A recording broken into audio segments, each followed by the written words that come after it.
Welcome to Seek Reality with Roberta Grimes. Joyous conversations about what the afterlife evidence and modern science combine to tell us is true about our one reality. You have nothing to fear. You are eternal and you are perfectly loved. Knowing the truth changes everything. Now, here's Roberta. Welcome to Seek Reality. I'm Roberta Grimes and I'm so happy you're with us today. Our guest today is, again, someone we haven't yet visited with, but she's someone I've enjoyed emailing with. Most of our new guests are people who have come to us through agents, but Carole simply reached out one day and said, "Hey, Roberta, I'd like to join you on Seek Reality. Pretty please." And I thought, that was kind of a refreshing approach. Most people just don't reach out that way. And so I was disposed to like her right from that day. And I do like her. Carole Obley is actually a pretty prominent spiritual medium, although I hadn't heard of her before. And she's a popular author as well. She makes it a point to try to deliver highly evidential readings. And she tells us that she's been the bridge between heaven and earth, and that's how she puts it, in more than 15,000 group and individual readings. That's impressive. She specializes in delivering names, descriptions of loved ones' personalities, and other validating details, as well as grief support and teachings about the afterlife. Now, a lot of mediums are very vague, and she tries very hard to be specific, which is important.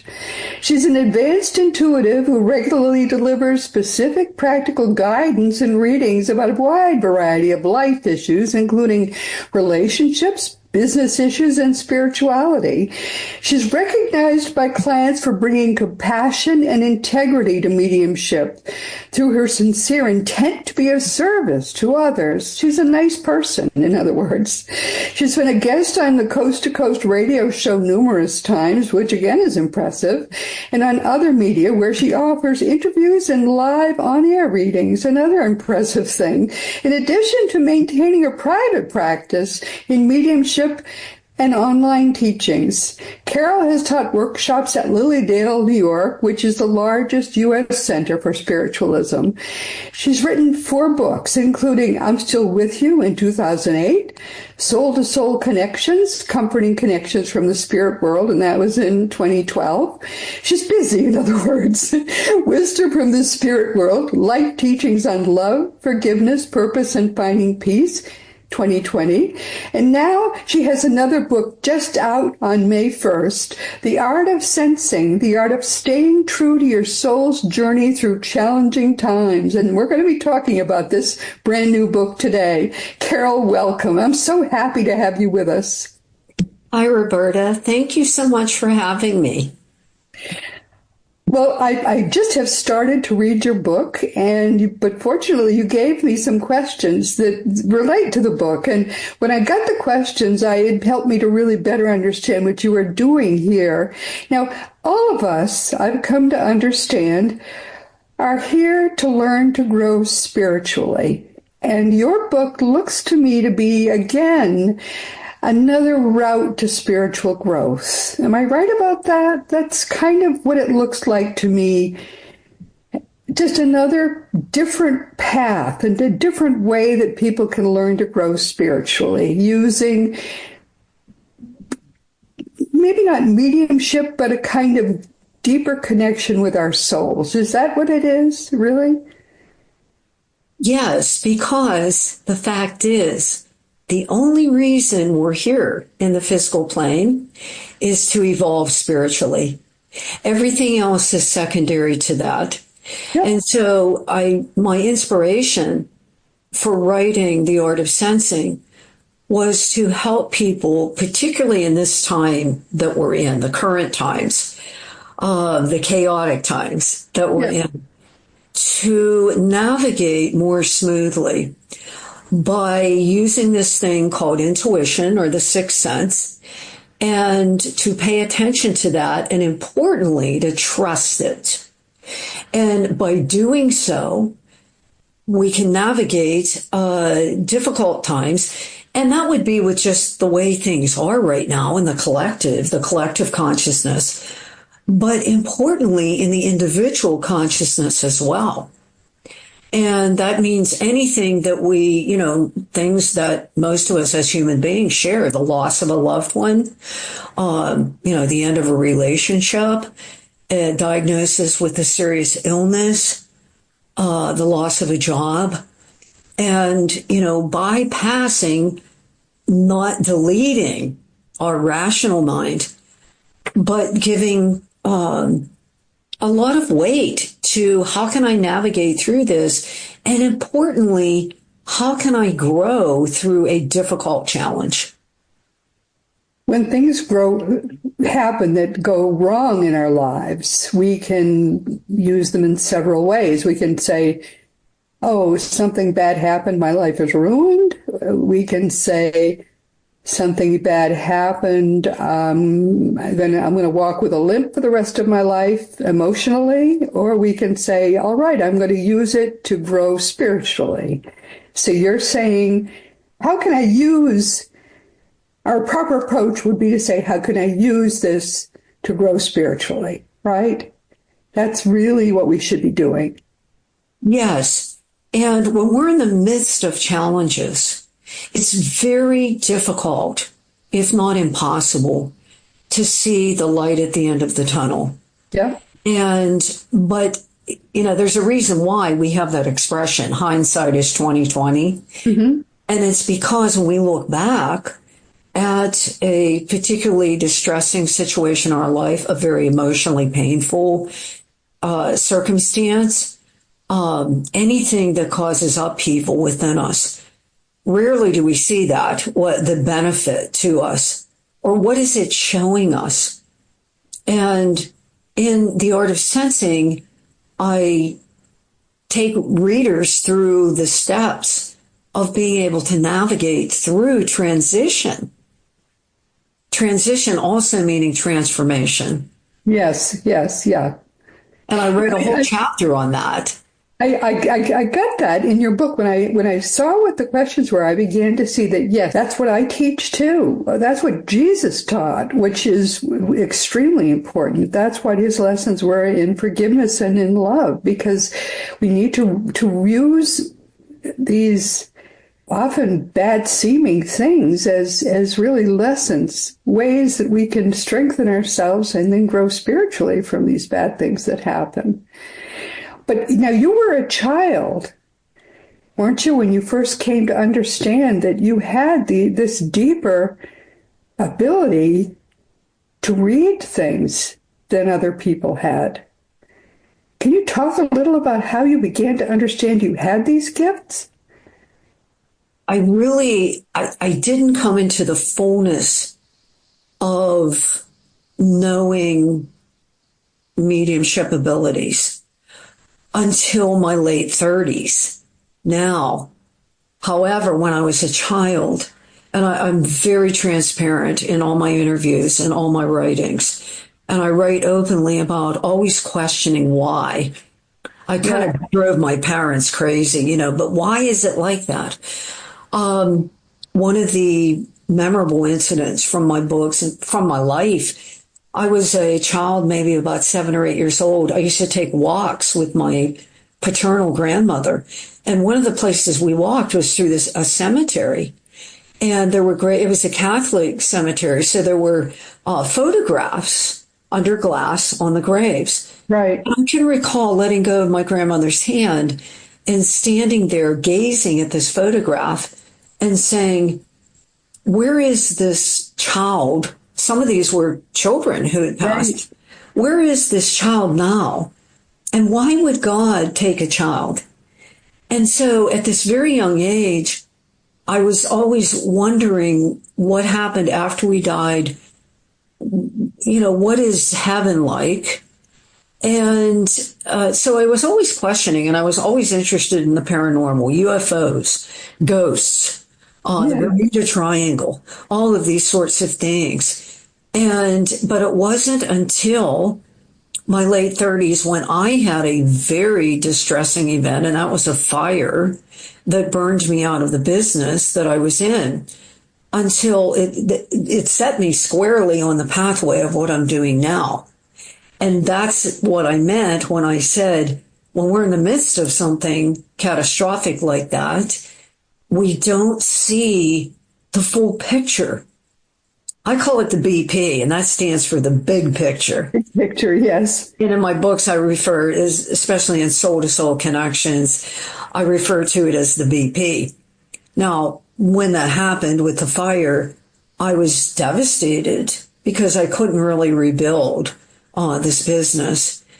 Little did I know that it was taking me out of the past, taking me out of what I was currently doing, placing me squarely on the pathway of what my soul intended. And that's what's so hard to see when we're in the middle of transformation. Right, right. It often seems like the worst thing, and instead it's a gift. Yes.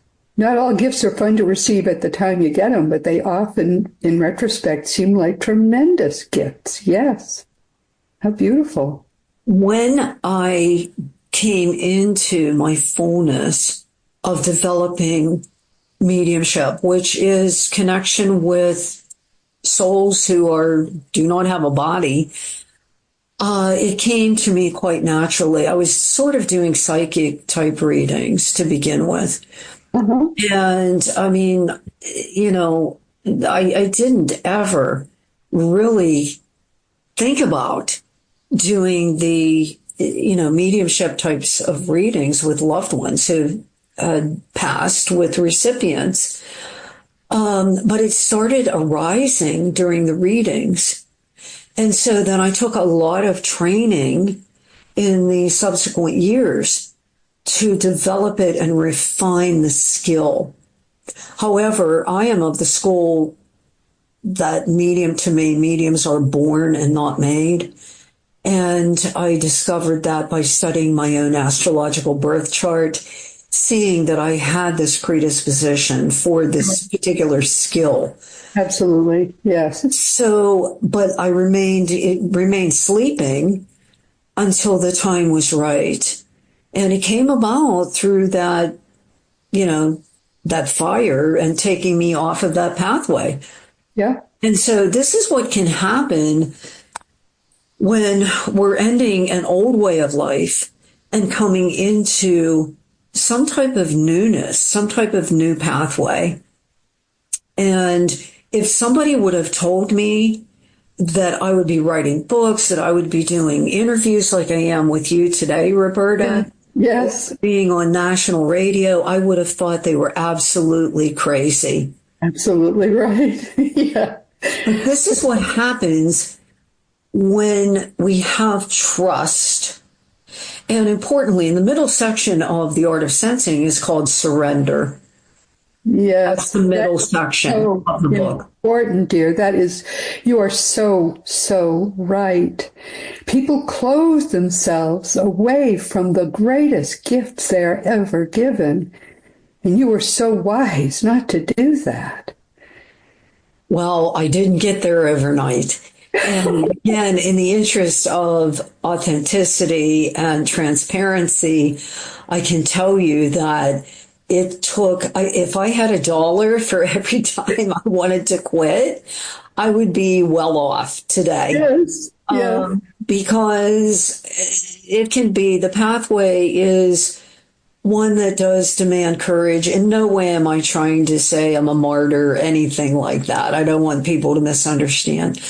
But I was very discouraged when a reading wouldn't go right. And this was in the early days. I've been working now for 30 years. And as you said in the introduction, over 15,000 readings. So with people from all walks of life, the connecting or the unifying factor in all of the readings is the desire for people to know a higher guidance. And that's not coming from me. It's coming through me. Mm-hmm. And so I never misrepresent myself as, all-knowing or any of that. And in fact, humility is required in this profession, and honesty is required. And, being humble means I'm here to serve. Yes. And there's so much that comes back to an individual when you embrace humility and when you take a mindset of true service to help people. That's what it's about. I think that it's especially important for mediums to be humble about what they do, because you can't make it happen. It is something that you can only open yourself to.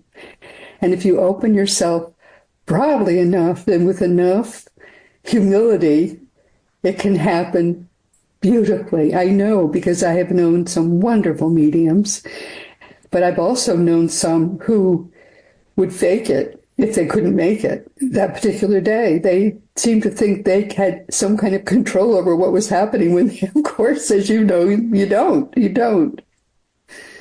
You're absolutely correct.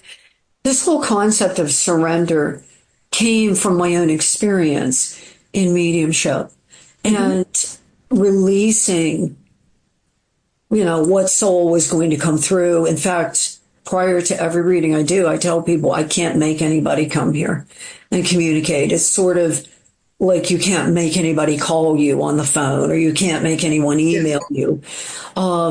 You have to let go of the reins. You have to let go of the control. So, and that isn't just true in being a professional medium. Right. It's true in life. We can have this thing called intent. I intend to, create this. I intend to manifest this. So that's really what fuels things happening in our life. And intent is everything. But when we surrender, we acknowledge that there is a higher force, a higher intelligence.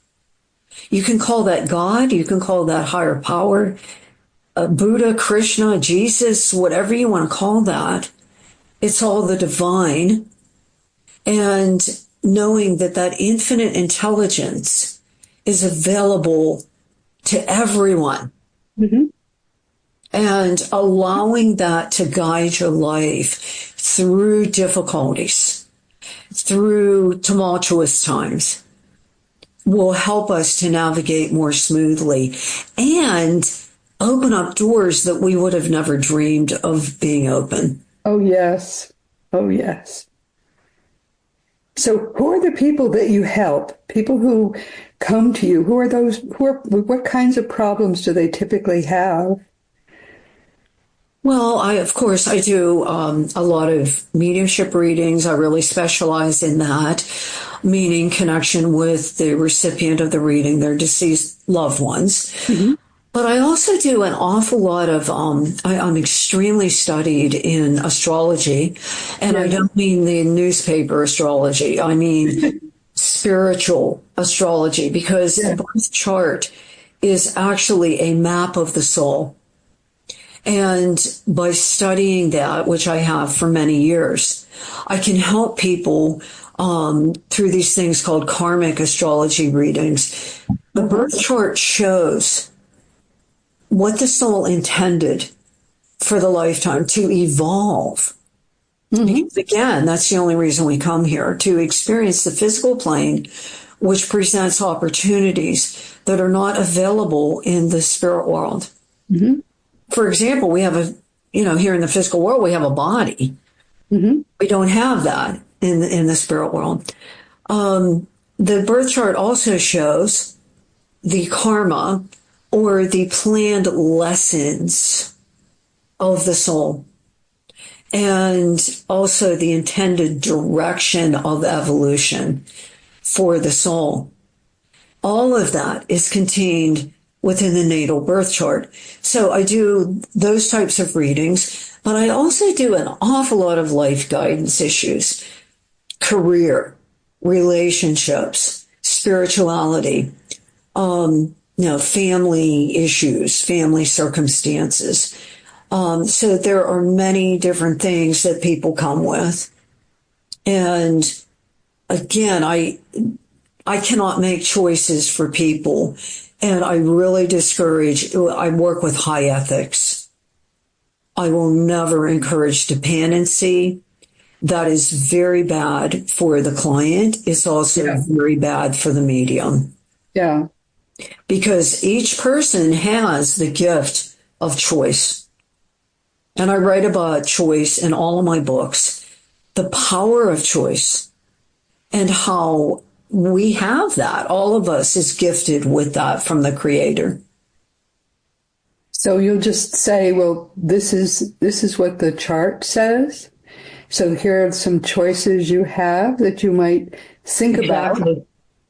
Yeah. Exactly. Well stated. There is nothing deterministic about life. There are predispositions.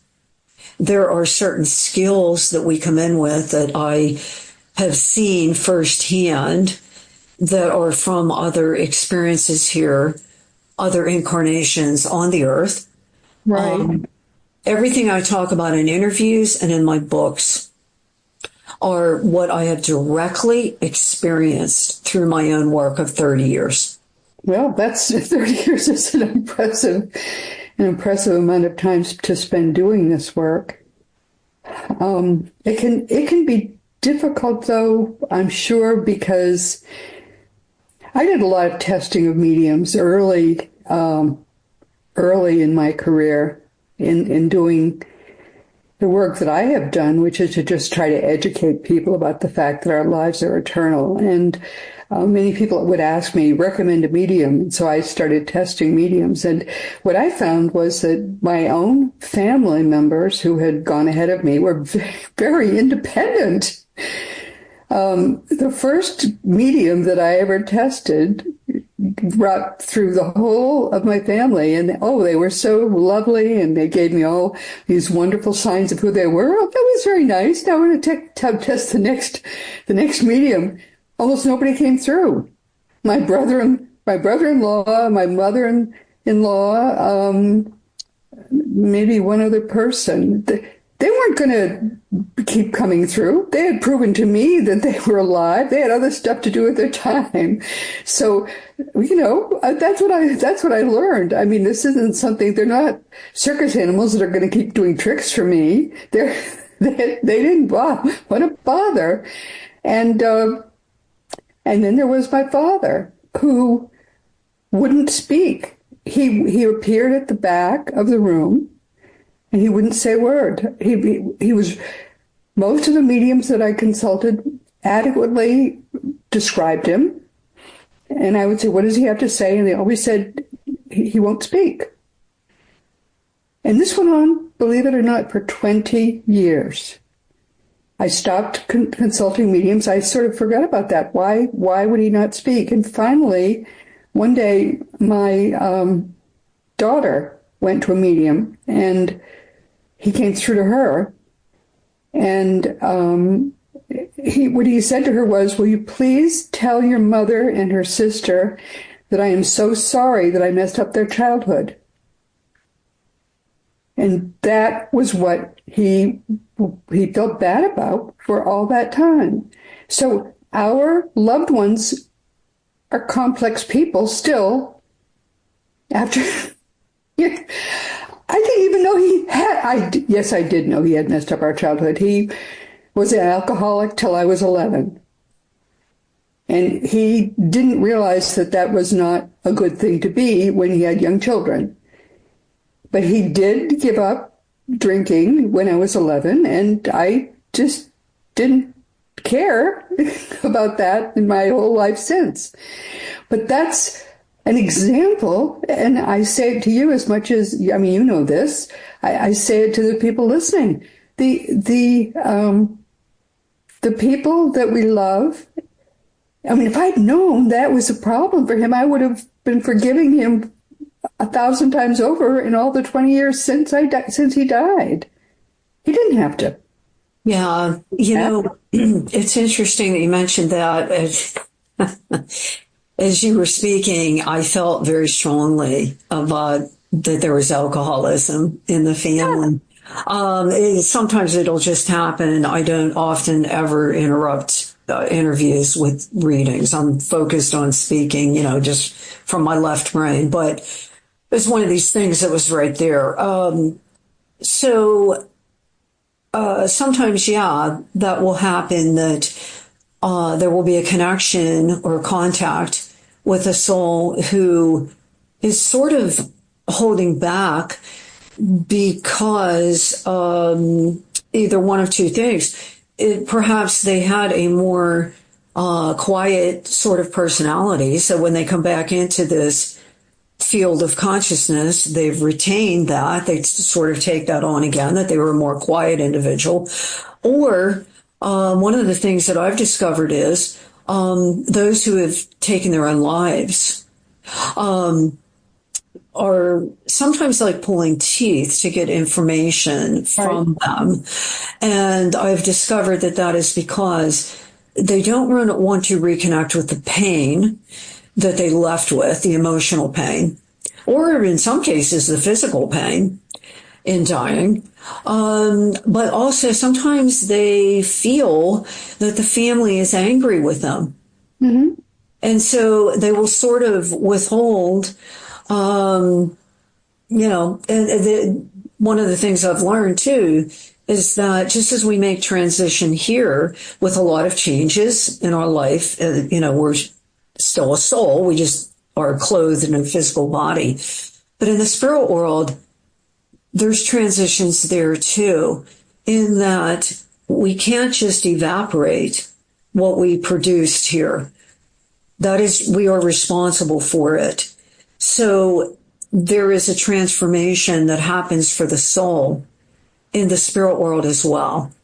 And it's healing and understanding from a much different perspective, from a soul level perspective versus the personality, the egoic perspective.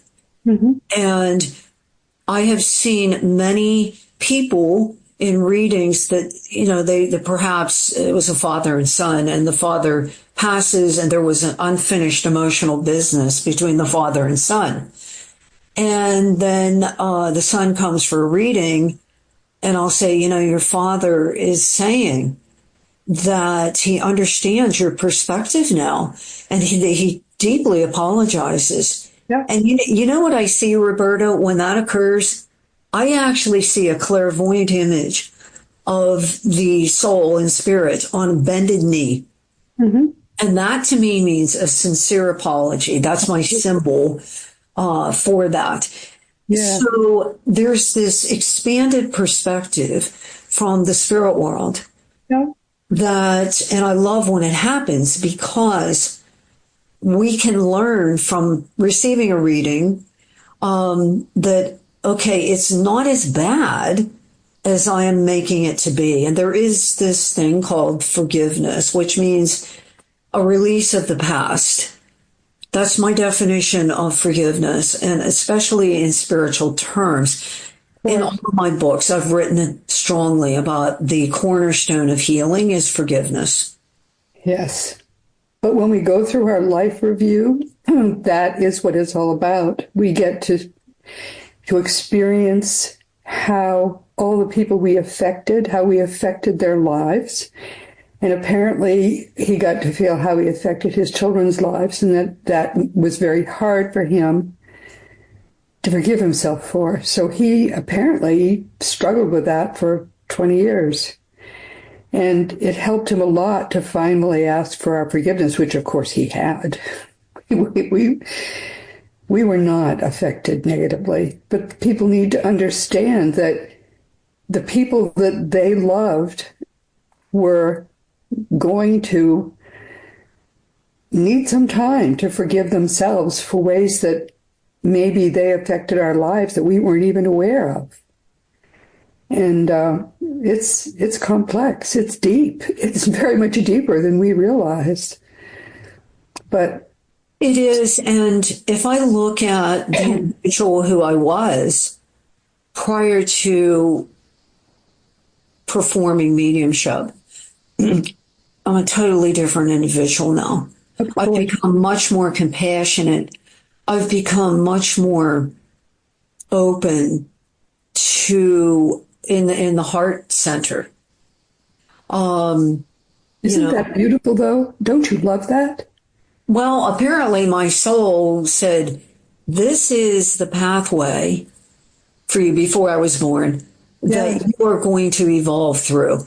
Yes. That's why I never will use the word gifted. Other people will refer to me like that. I never claim that because I'm so cognizant of ego creeping into the work. No. So, and that once you do that, you're yes. The downfall is great. So I just say, this is my particular pathway this time. Every single individual is just as loved by spirit and important to spirit. And that, no job that someone does in the outside world is more important than another. Yes.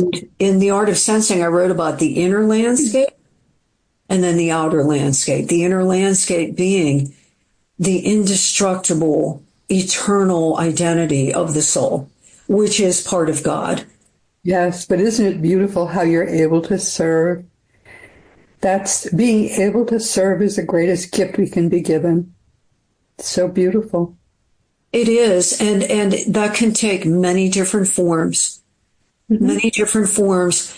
If you bake cookies for your neighbor to welcome them in, and that's service. I have a great passion for animals, and I see so many people who volunteer selflessly their time rescuing animals, helping animals. There are so many different forms of service. Working with the elderly, volunteering at a nursing home. That's all part of God. So, and we transform through service. That's the real value of service, is not only giving A Course in Miracles, of which I am a student. Says everything I give to myself. So that's very paradoxical. And it's very, what does that mean?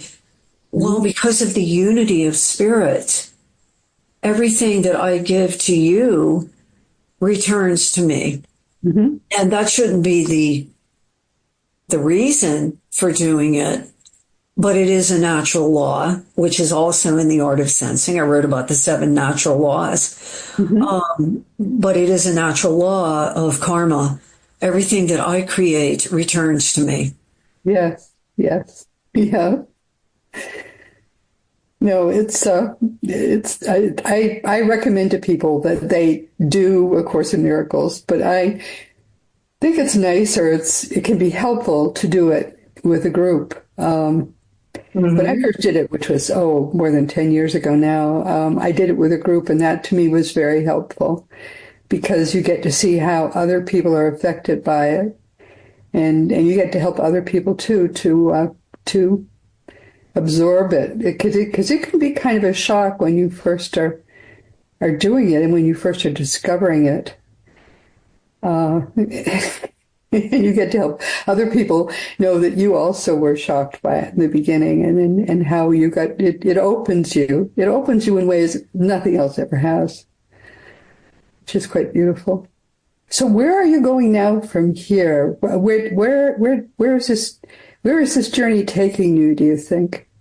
Well, I've also had many years of teaching. I've taught intuitive development, mediumship development. I've taught many times at Lilydale, New York. It's very impressive. Most people don't understand just how impressive that is. Lilydale has been for 150 years and more. Oh yes, and if you go there, it's supercharged with spirits. I mean, it's the very. I don't get any sleep when I go there. But I've taught many times there, and I've taught through Zoom with them. So my feeling is I'll probably be doing a little bit more teaching. I do have another book in the works, and of course my readings. Media is very important to me as well. because in a lot of the interviews, I also, I'm always focused on intending that someone who needs to hear what is coming through me will hear it. I think I'll tune into Roberta Grimes today, and then they hear a morsel of maybe something that, sparks with them. So I think when we focus, when we focus on service, everything else falls into place. Yeah. And I always tell people don't do anything for the money. Do it because you love it. Do it. What would you do when people go, I don't know what to do with my life? There's so many people I see now, and I do address this in the art of sensing too, who are depressed, there's so many young people with suicide that it's so disheartening. And I feel that to be a disconnection from purpose. And in many readings, the $1 million That's I think we should hold that thought. That young people feel disconnected from their life's purpose. Yes. So I think that's probably really profoundly true. They may not even have known that they had a purpose, but we all do. I have had many young people reach out to me, and I've tried to help them understand.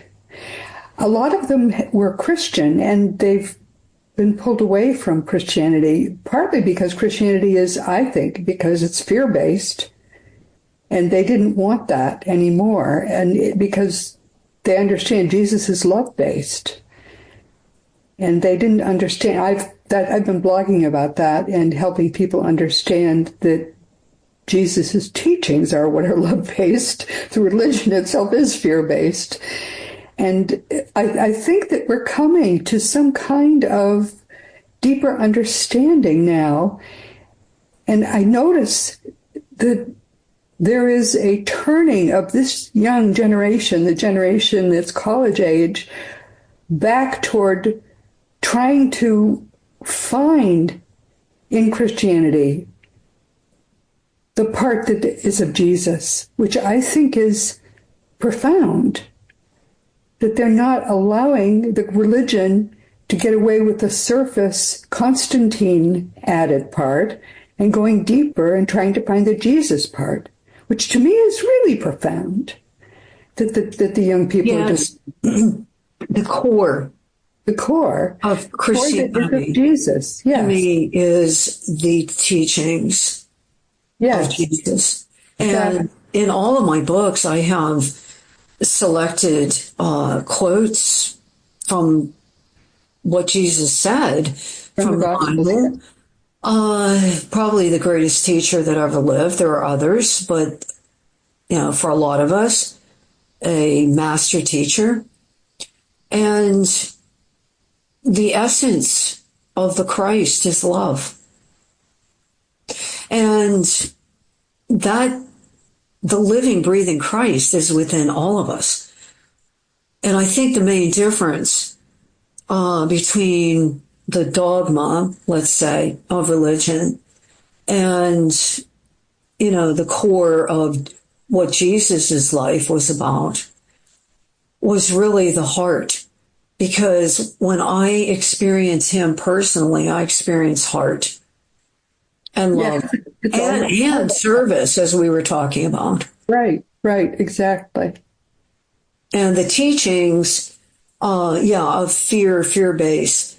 They all came from Constantine. That's 300 years later, nothing to do with Jesus. Yes. And reincarnation was also written out of the Bible as well. That's right. So, and certain people are open to the concept, what I call the reality of reincarnation. Certain people are not. I have personally seen it. I never asked for that. It started coming to me spontaneously. Of course it does. We know that it does.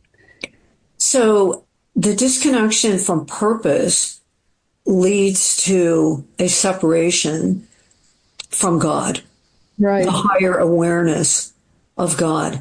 And purpose doesn't have to be a big, lofty, thing, or big, lofty, important, everybody knows me sort of thing. Oh my goodness, that is so true. Oh, that's right. Purpose can be very simple. It's emanating spirit. That's what purpose really means. You and I sitting here conversing are in purpose because That's right. we're emanating spirit, you see. And people get confused when they say purpose, they mean a career. And that's a secondary purpose. No. The primary purpose is emanating spirit. And every single living being does that, animals included, a tree. Oh, my dear one. You know that I will read someone's email, because I invite emails, so I get a lot of them, and I'll read someone's email and I'll answer it, and I'll say, okay, now I know why I was born. Was to answer that email. That was my purpose. That's the only purpose I needed, was to help that person.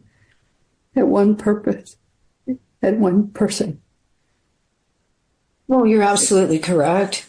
And you never know. I've found this to be true in my decades here on this planet, that you never know who's going to be listening to you live in a platform like this.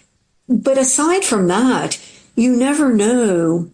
There's this phenomenon called the ripple effect.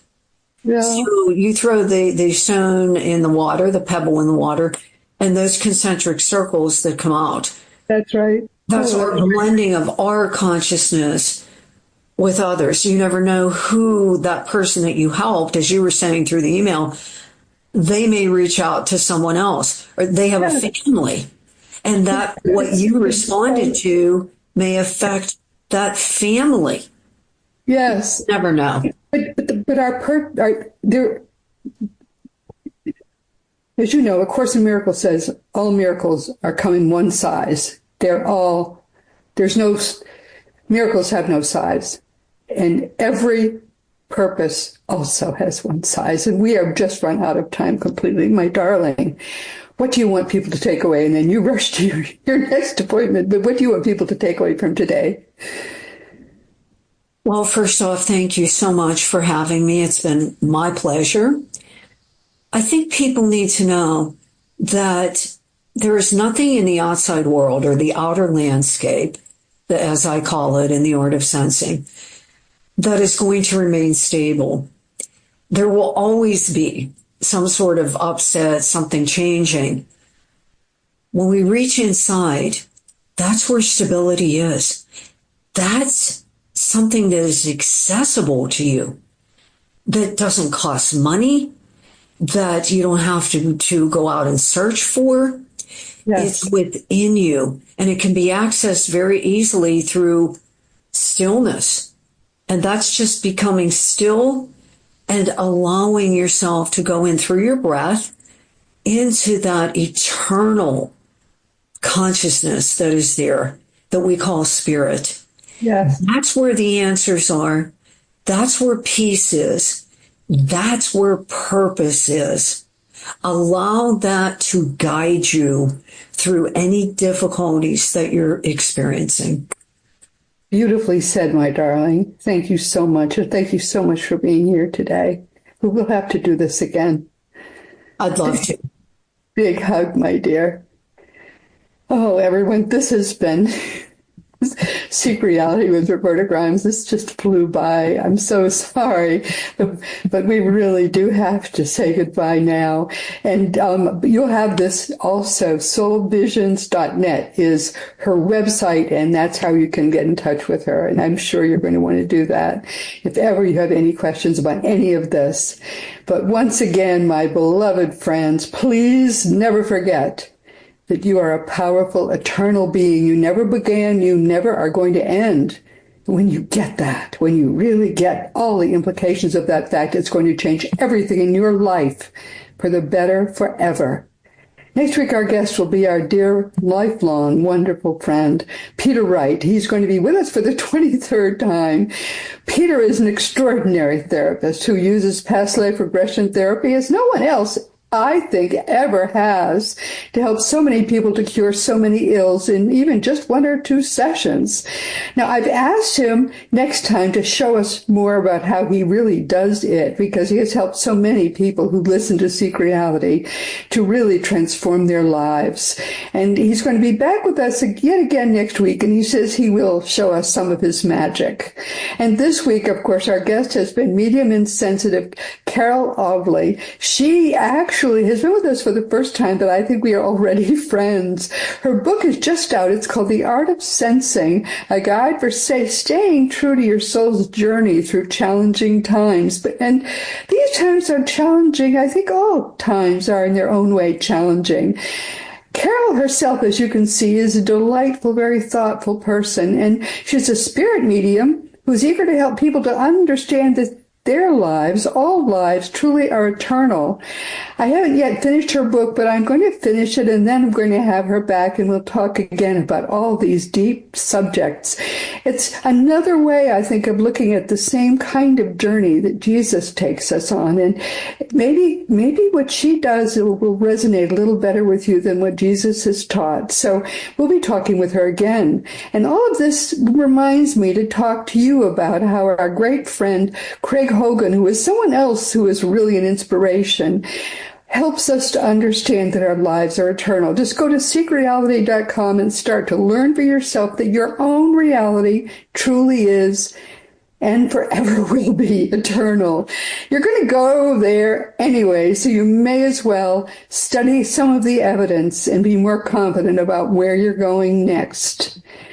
And of course, teachingsbyjesus.com is your own best resource for all the beautiful divine truths that are brought to us in perfect love by the greatest teacher of them all, Master Jesus. Now it really is Jesus' turn. And this is all the time we have, so I can't tell you anything about my books, but that's usually the way things turn out. This has been Seek Reality with Roberta Grimes. Please enjoy, please make the most of this coming week in our one reality, always knowing that you are a powerful, eternal being, and you, most of all, in this entire universe, you are infinitely, eternally, perfectly, and forever loved. You've been listening to Seek Reality with Roberta Grimes. Roberta blogs and answers questions at robertagrimes.com. Join us every week as we explore what the afterlife evidence and modern science combine to tell us is true about the one reality we all share. Knowing the truth changes everything.